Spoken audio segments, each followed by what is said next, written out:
Our top story, England are Rugby World Champions tonight. The tributes are pouring in for the team. Prime Minister Tony Blair said it was a great day for England. Martin Johnson's side beat Australia 20 points to 17 after the final went to extra time. And what a final it was.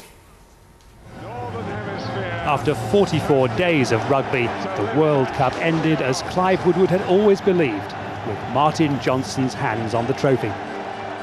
And the England fans danced off into the Sydney night, barely noticing the rain that had kept slick passing to a minimum. In fact, the home team were quicker from the blocks, and Lottie Takiri's 7-inch height advantage over Jason Robinson produced a try. England panic? Not this England, not this man. 3 Wilkinson penalties took England 9-5 in front, to the approval of their most famous regular fan. England were carrying the game to Australia in every sense. And Matt Dawson and Lawrence Dallaglio began the move that brought the try to silence the sneering Aussies. Wilkinson feeding Jason Robinson. Unstoppable. "Go on, Jason," roared the watching Woodward. And Billy Whiz delivered. In the second half, 2 Flatley penalties cut England's lead to 14-11. Aussie coach Eddie Jones was feeling it. We all were.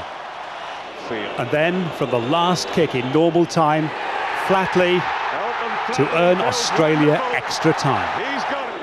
Then, tit for tat. Wilkinson, England 17-14. Flatley, 17-all with 3 minutes left.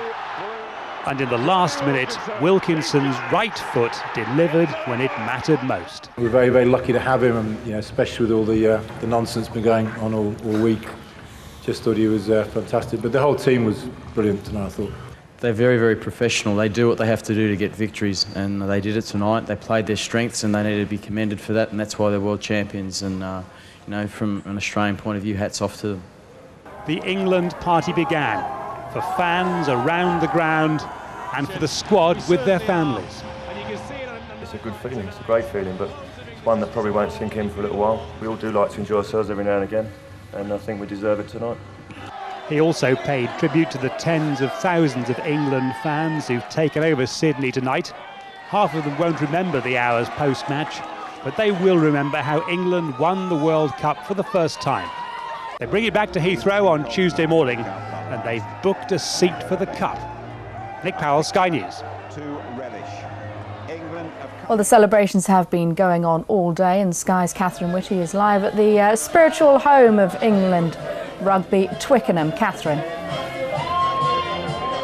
Well, what can I say? The party's still going on. We're at Twickenham, in the heart of English rugby land. And I'm here with the fans. What do you think of England? Fantastic! Superb! Johnny! Sir Johnny! Sir Johnny! OK, that's right.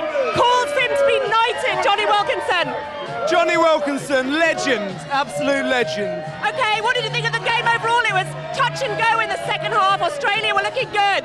Tense, but that's the only way to beat the Aussies. Last 30 seconds, drop goal, fantastic. Right, well, you just see what the atmosphere is like in here. Absolutely fantastic. They've been here since 8 o'clock this morning. The party's going to still go on. Ladies and gentlemen.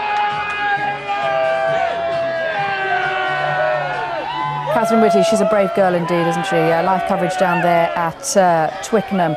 Well, Tony Blair said this is a fantastic day for English rugby and for England. Well, but how does it compare, though, with 1966, which is the better World Cup? Well, that's what we're asking in our Sky News Active Vote of today. And if you're a Sky satellite viewer in the UK, well, you can certainly join in. And there are the results so far. Let's take a look.